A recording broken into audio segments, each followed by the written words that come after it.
Ice cream റവയും പിന്നെ ഏത്തപ്പഴവും ചേർത്തിട്ടാണ് ഈ ഐസ്ക്രീം റെഡിയാക്കിയിട്ട് എടുക്കുന്നത്. അപ്പൊ ഇതേപോലെ റവയോണ്ട് ഐസ്ക്രീം ഉണ്ടാക്കുന്ന ഒരു വീഡിയോ ഞാൻ യൂട്യൂബിൽ കണ്ടിട്ടുണ്ടായിരുന്നു. അപ്പോഴാണ് എനിക്ക് ഇതേപോലെ ഒരു ഐഡിയ തോന്നിയത്, റവയും ഏത്തപ്പഴവും കൂടിയിട്ട് ചേർത്ത് ഐസ്ക്രീം ഉണ്ടാക്കിയിട്ടുണ്ടെങ്കിൽ നല്ല ടേസ്റ്റ് ഉണ്ടാവുന്നത്. അപ്പൊ ഞാൻ അങ്ങനെ ട്രൈ ചെയ്ത് നോക്കി. അപ്പോൾ നല്ല ടേസ്റ്റ് ഉണ്ടായിരുന്നു കഴിക്കാൻ വേണ്ടിയിട്ട്. റെഡിയാക്കിയിട്ട് എടുക്കാനാണെന്നുണ്ടെങ്കിൽ ഒട്ടും പാടില്ല. പിന്നെ ഇതിലേക്ക് നമ്മൾ ചേർക്കുന്ന എല്ലാ സാധനങ്ങളും എപ്പോഴും നമ്മുടെ വീട്ടിൽ തന്നെ ഉണ്ടാവുകയും ചെയ്യും. സാധാരണ നമ്മൾ ഐസ്ക്രീം ഒക്കെ ഉണ്ടാക്കുമ്പോൾ ക്രീമൊക്കെ വെച്ചിട്ടാണ് ഉണ്ടാക്കുന്നത്. പക്ഷെ ഈ റവ കൊണ്ട് കുറുകി വന്നു കഴിയുമ്പോൾ ശരിക്കും നമ്മൾ ആ ക്രീമിന്റെ ഒക്കെ ഒരു ടെക്സ്ചർ കിട്ടും നമുക്ക് ഈ ഐസ്ക്രീമിന്. പിന്നെ കുട്ടികൾക്കൊക്കെ ഇത് നല്ല ഈസി ആയിട്ട് റെഡിയാക്കിയിട്ട് എടുക്കാം. പ്രത്യേകിച്ച് അമ്മമാരുടെ ഹെൽപ്പൊന്നും ഇല്ലാണ്ട് തന്നെ ചെയ്യാനും പറ്റും. പിന്നെ നാട്ടിലേക്കാണെന്ന് വെച്ചിട്ടുണ്ടെങ്കിൽ ഇപ്പൊ നല്ല ചൂടൊക്കെ ആയല്ലോ.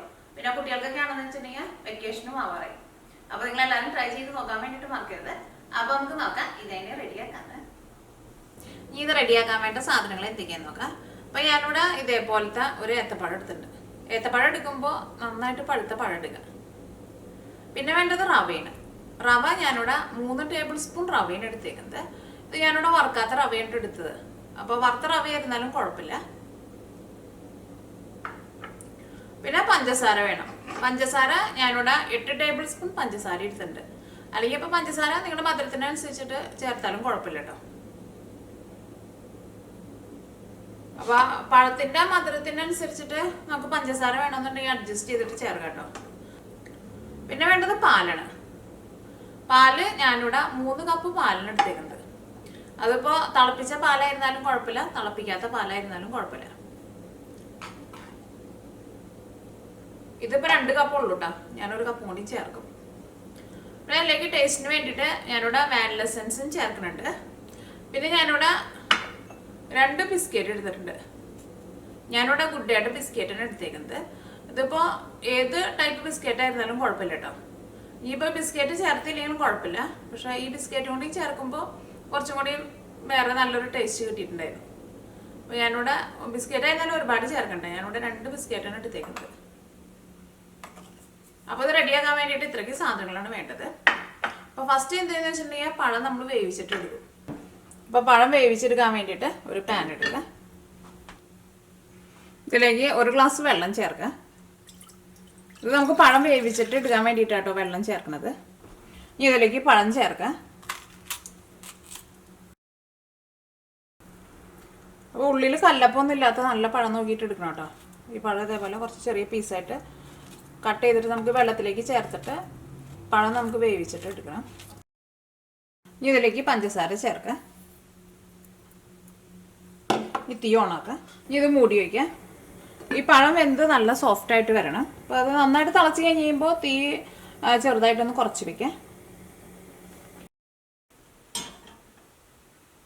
ഇപ്പം ഞാനിവിടെ 3 ഗ്ലാസ് പാലെടുത്തിട്ടുണ്ട്. അപ്പോൾ പാലുകൾ എടുക്കുമ്പോൾ തിളപ്പിച്ച പാലായിരുന്നാലും കുഴപ്പമില്ല, തിളപ്പിക്കാത്ത പാലായിരുന്നാലും കുഴപ്പമില്ല. ഇതിപ്പോൾ തിളപ്പിക്കാത്ത പാലാട്ടോ.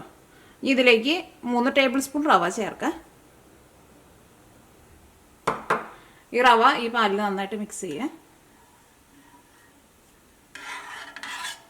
അപ്പം ഞാനിവിടെ പാലെടുത്തേക്കുന്നത് മെഷറിംഗ് കപ്പിലല്ല കേട്ടോ എടുത്തേക്കുന്നത്. സാധാരണ നമ്മൾ ചായയ്ക്കും കുടിക്കാനെടുക്കുന്ന ഗ്ലാസ് ഉണ്ടല്ലോ, ആ ഗ്ലാസ്സിലാണ് 3 ഗ്ലാസ് പാലെടുത്തേക്കുന്നത്. ഇതേപോലത്തെ ഗ്ലാസ്സിൽ.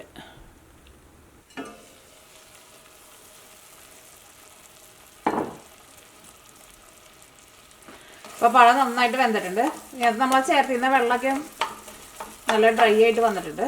ഇനി അത് ചെറുതായിട്ടൊരു വെള്ളമുണ്ട്. അത് വെള്ളമല്ല കേട്ടോ, അത് നമ്മൾ പഞ്ചസാര ചേർത്തിട്ടുണ്ടായിരുന്നില്ലേ, ആ പഞ്ചസാര.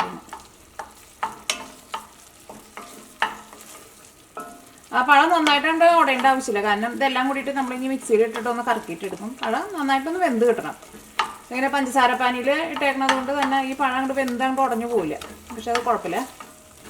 ഇതിലേക്ക് നമുക്ക് ആ റവ മിക്സ് ചെയ്ത് വെച്ചേക്കണ പാലുണ്ടല്ലോ, ആ പാൽ ഇതിലേക്ക് ചേർക്കാം. ഇത്തി നന്നായിട്ട് കൂട്ടി വയ്ക്കുക. ഇത് നിങ്ങൾ നിർത്താണ്ട് ഇളക്കി കൊടുത്തോണ്ടിരിക്കണം. ഇതൊന്ന് ചെറുതായിട്ടൊന്ന് കുറുകി വരണം. ഭയങ്കര തിക്കാവാൻ വേണ്ടിയിട്ട് നിൽക്കണ്ട.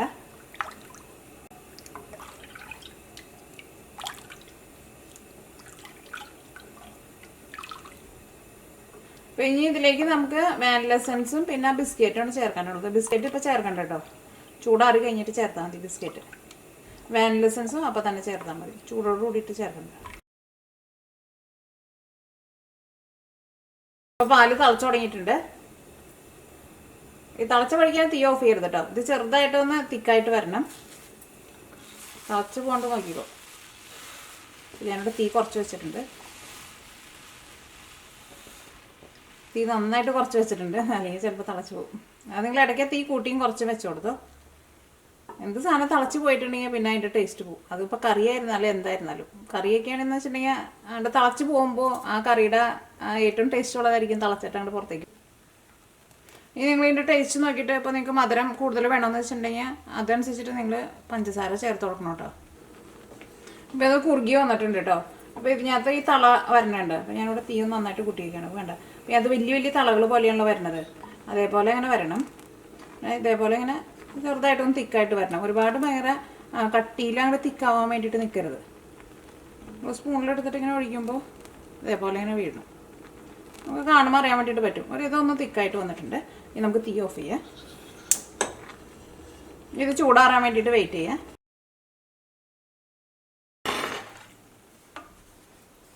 അപ്പോൾ ഇത് നന്നായിട്ട് ചൂടാറിയിട്ടുണ്ട് കേട്ടോ. അത് ചൂടാറി കഴിഞ്ഞ് കഴിഞ്ഞപ്പോൾ ഇതേപോലെ ഇങ്ങനെ നല്ല ക്രീമായിട്ട് വന്നിട്ടുണ്ട്. നമ്മൾ തീ ഓഫ് ചെയ്യുന്ന സമയത്ത് ഇത്രയ്ക്കാണ്ട് ക്രീമായിട്ടുണ്ടായിരുന്നില്ലല്ലോ. അപ്പോൾ ഇത് റവയാണല്ലോ. അപ്പോൾ അത് ചൂടാറി കഴിഞ്ഞ് കഴിയുമ്പോൾ ഇതേപോലെ ഇങ്ങനെ നല്ല ക്രീമായിട്ട് വരും. അപ്പോൾ നമ്മൾ ആ തീ ഓഫ് ചെയ്യുന്ന സമയത്ത് പ്രത്യേകം ശ്രദ്ധിക്കുക, ഇത്രയ്ക്ക് അങ്ങോട്ട് തിക്കാവാൻ വേണ്ടിയിട്ട് നിൽക്കരുത് കേട്ടോ. ചൂടാറി കഴിഞ്ഞ് കഴിയുമ്പോൾ ഇത്രയ്ക്കാണ്ട് തിക്കായിട്ട് വന്നോളൂ. ഇനി നമുക്ക് മിക്സിയിൽ ഇട്ടിട്ടൊന്ന് കറക്കിയിട്ട് എടുക്കണം. അപ്പോൾ നമുക്ക് ഇനി മിക്സിയുടെ ജാറിലേക്ക് മാറ്റാതെ ഞാൻ മിക്സിയുടെ ഒരു ജാർ എടുക്കാം.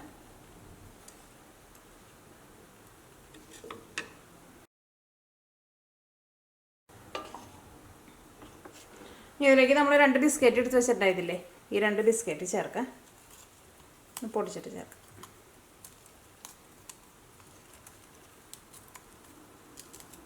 ഇതിലേക്ക് 3/4 ടേബിൾ സ്പൂൺ വാനില എസൻസ് ചേർക്കാം. അപ്പോൾ നിങ്ങൾക്ക് വാനില എസൻസിൻ്റെ ടേസ്റ്റ് വേണ്ടാന്ന് വെച്ചിട്ടുണ്ടെങ്കിൽ വാനില എസൻസ് ചേർത്തില്ലെങ്കിൽ കുഴപ്പമില്ല. അതിന് പകരമായിട്ട് വേണമെന്നുണ്ടെങ്കിൽ ഏലക്കായ പൊടിച്ചിട്ടും ചേർക്കാം. അപ്പോൾ നമുക്കൊരു കുൾഫിയുടെ ഒക്കെ ഒരു ടേസ്റ്റ് കിട്ടും. ഇതൊന്ന് കറക്കിയിട്ട് എടുക്കുക. ഇപ്പോൾ ഇത് അരച്ചെടുത്തിട്ടുണ്ട്. ഇത് വേറൊരു ബൗളിലേക്ക് മാറ്റാം. ഇത് ഞാനിപ്പോൾ 2 ട്രിപ്പായിട്ടാണ് അരച്ചിട്ട് എടുക്കാൻ വേണ്ടിയിട്ട് പോകുന്നത്. കാരണം ഒറ്റ ട്രിപ്പിലിട്ടിട്ട് ശരിക്കും അങ്ങോട്ട് അരഞ്ഞില്ല. അത് മിക്സിയിൽ നിറച്ചിട്ടുണ്ടായിരുന്നു. അപ്പോൾ ഞാൻ പകുതി മാറ്റി. ഇനി ബാക്കിയുള്ളതും കൂടിയിട്ട് ഇങ്ങനെ ഒന്ന് കറക്കിയിട്ട് എടുക്കാം.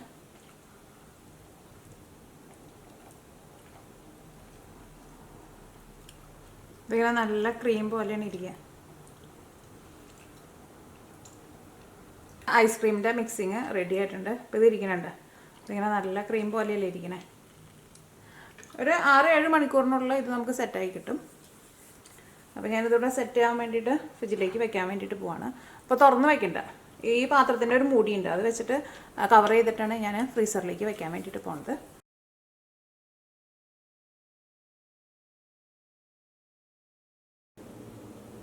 അപ്പോൾ നമ്മുടെ ഐസ്ക്രീം സെറ്റായിട്ടുണ്ട്. ഈ ഐസ്ക്രീം നമ്മൾ സെറ്റായി കഴിഞ്ഞിട്ട് പുറത്തേക്ക് എടുത്ത് വെച്ചിട്ട് റൂം ടെമ്പറേച്ചറിൽ എടുത്തിട്ട് ഒരു 10 അല്ലെങ്കിൽ ഒരു 15 മിനിറ്റ് വെക്കുക.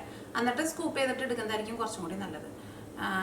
അപ്പോൾ നല്ല ഈസി ആയിട്ട് നമുക്ക് അത് സ്കൂപ്പ് ചെയ്തിട്ട് എടുക്കാൻ വേണ്ടിയിട്ട് പറ്റും. ഈ ഐസ്ക്രീമിൻ്റെ അടിയിലായിരുന്നാലും നിങ്ങൾ നോക്കിയിട്ടുണ്ടെങ്കിൽ ഇതിനകത്ത് ഒട്ടും വെള്ളം അങ്ങനെ സെപ്പറേറ്റ് ആയിട്ടില്ല. ഇത് അടിയിലും മുകളിലൊക്കെ സെയിം ഇതിനകത്ത് തന്നെയാണ് ഇരിക്കുന്നത്. അല്ലെങ്കിൽ നമ്മൾ ചില ഐസ്ക്രീമൊക്കെ ഉണ്ടാക്കുമ്പോൾ അടിയിൽ ഇങ്ങനെ വെള്ളം സെപ്പറേറ്റ് ആയിട്ട് വരും, നമ്മൾ ക്രീം ചേർക്കാണ്ട് ഉണ്ടാക്കുന്ന ഐസ്ക്രീമിൽ. പക്ഷേ ഈ ഐസ്ക്രീം എല്ലാ സൈഡും ഒരേപോലെയാണ് വന്നേക്കുന്നത്. ഇനി ഐസ്ക്രീം നമുക്കൊന്ന് സ്കൂപ്പ് ചെയ്ത് നോക്കാം.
അപ്പോൾ നമ്മുടെ ഐസ്ക്രീം റെഡി ആയിട്ടുണ്ട്. ഇപ്പോൾ എൻ്റെ അടുത്ത് കുറച്ച് സ്പ്രിങ്കിൾസ് ഇരിക്കുന്നുണ്ട്. ഞാൻ അത് വെച്ചിട്ട് ഐസ്ക്രീം ഒന്ന് ഗാർണിഷ് ചെയ്യാൻ വേണ്ടിയിട്ട് പോവാണ്.